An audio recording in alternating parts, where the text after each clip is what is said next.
नमस्कार दोस्तों, हमारी आज की कहानी है बेटियों पर पाबंदी क्यों। कहानी पसंद आए तो चैनल को सब्सक्राइब जरूर करें। अरे भाभी, इसे जल्दी उठने की आदत डलवाओ, किसी और के घर जाएगी तो अपनी बेइज्जती हो जाएगी। लड़की है, 8 बजे भी भला कोई उठता है। मेरी ननद की यह बात सुनकर मैं हैरान हो गई।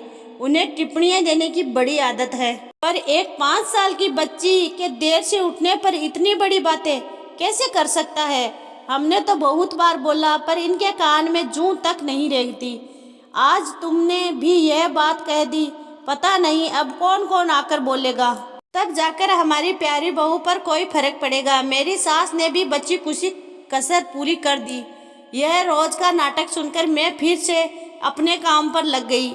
मैं इन्हें बदल नहीं सकती थी और अब मुझे यह सब सुनने की आदत पड़ गई थी। मैंने भी ठान लिया था, चाहे ये जो भी कहे ले, मैं वही करूंगी जो मुझे मेरी बच्ची के लिए सही लगता है। जब किसी दूसरे के घर जाएगी तब वह हम लोग को ताने मारेंगे। जब मुझ पर कोई असर पड़ते ना दिखा तो अब मेरे पति को मेरे खिलाफ भड़काने लगे। अरे शीला दीदी और माँ सही तो कह रही है।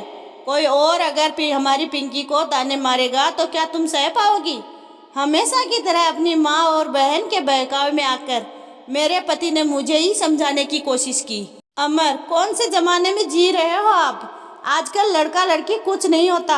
हमारी बच्ची हमारे घर पर अगर अपनी मर्जी से जी नहीं पाएगी तो दूसरों के घर जाकर अपने हक के लिए कैसे लड़ेगी।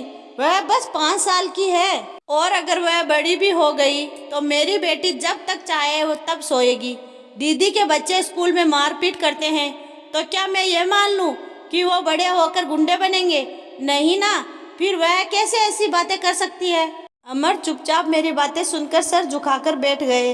वह भी क्या करते, एक तरफ माँ और बहन, दूसरी तरफ बीवी और बच्ची।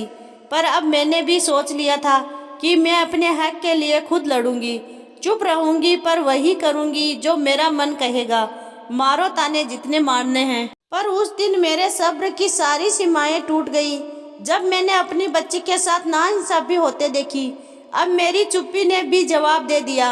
अरे पिंकी, तेरा छोटा भाई है ना, तू अगर खिलौने वापस रख देगी और साफ कर लेगी तो क्या हो जाएगा तेरा। चुपचाप साफ कर। मेरी सास ने मेरी 5 साल की बच्ची को मेरी ननद के बच्चों ने जो घर में गंदगी फैलाई थी उसे साफ करने के लिए कहा। अगर बात सिर्फ मिलकर मदद करने की होती तो मैं चुप रहती, पर गंदा एक करे और सफाई दूसरा अकेले करे, यह गलत बात थी। मैंने पिंकी को मेरे पास बुलाया और कहा, पिंकी, अगर तुमने खिलौने फैलाए हैं तो तुम साफ करो। अगर तुमने नहीं किया तो तुम साफ नहीं करोगी। मदद करना एक बात है और बेवकूफ़ बनना दूसरी।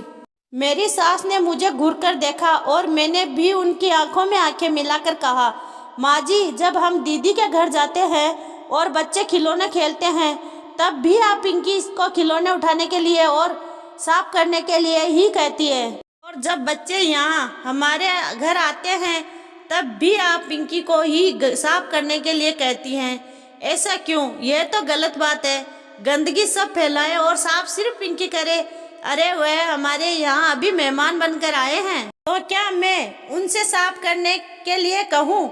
मेरी सास ने गुस्से से कहा, जब हम उनके यहाँ जाते हैं तब हम भी मेहमान ही होते हैं, पर तब तो आपको यह ख्याल नहीं आता। मेरा जवाब सुनकर वह और गुस्सा हो गई। इतने में मेरी ननद दरवाजे के अंदर आई और जोर से बोली, भाभी, आपके घर में इस तरह का व्यवहार सिखाया गया होगा जहाँ मेहमानों की इस तरह से बेइज्जती होती है, लेकिन हमारे यहाँ ऐसा नहीं होता।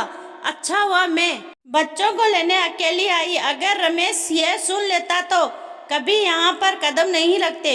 भैया ने आपको कुछ ज़्यादा ही सर पर चढ़ाया हुआ है। मैं किसी के मामले में दखल देना पसंद तो नहीं करती, लेकिन आपके अच्छे स्वभाव के कारण ही आपकी ननद का आपके घर में आना बंद हो गया है, और यह बात पूरे जमशेदपुर को पता है। अब आप मुझे सिखाएंगे कि किसके साथ कैसा व्यवहार करना है। मैंने जोर से कहा, हाँ, इसी तरह की बात करिएगा और यही संस्कार अपनी बेटी को भी दीजिएगा।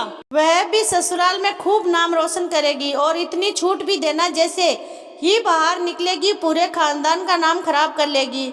अभी से ही आप उसे शॉर्ट्स पहनाती है मैंने कितनी बार आपको कहा था कि उसे लंबे लंबे फ्रॉक पहनाइए, पर आप किसी की बात नहीं मानती। अब मेरे भी सब्र का बांध टूट गया, क्योंकि बात अब मेरी बच्ची पर आ चुकी थी। मैंने जोर से चिल्लाकर कहा, मेरी बच्ची की चिंता आप मत कीजिए। आप अपने बेटों को संभालिए। बुढ़ापे में ना आपको देखेंगे और ना ही आपकी कोई इज्जत करेंगे। बिट्टू तो अभी से जीजाजी पे हाथ उठाता है। आपने छोटू को तो सर पर चढ़ा रखा है, चीजें यहाँ वहाँ रखता है, और मेरी बेटी मेरा स्वाभिमान है और आपके बेटे आपका गुरूर। अगर मेरे स्वाभिमान को ठेस पहुंची तो आपका गुरूर भी जरूर टूटेगा। अगर लड़कियों को छूट देने से या उनके अपने मर्जी से जी लेने से छेड़छाड़ और रेप का डर रहता है, उसी तरह अगर लड़कों को सही से नहीं पाला गया तो वह चोर, उच्चक्के और क्रिमिनल बन जाते हैं। अगर मेरी बेटी को बाहर निकलने का डर होगा तो वह डर आपके बेटों को भी होना चाहिए और आपको भी, क्योंकि लड़कियों के साथ गलत करने वाले लड़कों को भी सजा मिलती है। तो आप भी अपने बेटों को संभाल के रखिए और घर में बांध के रखिए, क्योंकि अगर यह बाहर निकले तो कुछ ना कुछ करके जेल जरूर जाएंगे। मुझे अपने कहे पर कोई पछतावा नहीं था। मेरी ननद गुस्से से बच्चों को लेकर बाहर चली गई और मेरी सास मेरे पति को फोन करके खरी खोटी सुनाने लगी। पर जब मैंने अमर को अपनी बात सुनना बताई तो उन्होंने मेरा ही साथ दिया। हम लड़कियों को हर चीज पर दखल अंदाजी करते हैं, रोक रोक लगाते हैं, उन्हें बांधकर और अपनी इच्छाओं को दबाकर जीना सिखाते हैं। आज हालात यह हो गई है कि लड़कियां दब के जीने को अपनी जिंदगी और किस्मत मानती है। कोई सवाल नहीं उठाती, पिंजरे में कैद होकर भी चुप रहती है, और लड़के कुछ भी कर ले, कैसे भी जी ले, उन्हें सारी छूट मिलती है। जब लड़कियां बराबरी का हक मांगती है तो उन्हें नीचा दिखाया जाता है। ये कहा जाता है कि ज्यादा बराबरी दे दी तो सर पर चढ़कर नाचेगी। सोच बदली है, लेकिन आज भी हर मोड़ पर, हर क्षेत्र पर लड़कियां अपने हक की लड़ाई लड़ रही है। मेरा समाज से निवेदन है कि वह हमें हमारी जिंदगी हमारे हिसाब से जीने दे और हमारी बच्चियों को भी हक दे कि वह अपनी पसंद से जिए। सुबह देर से उठने से लेकर अपने पसंद के कपड़े पहनना, ये उनकी मर्जी है। हर बार लड़कियों पर ही पाबंदी क्यों?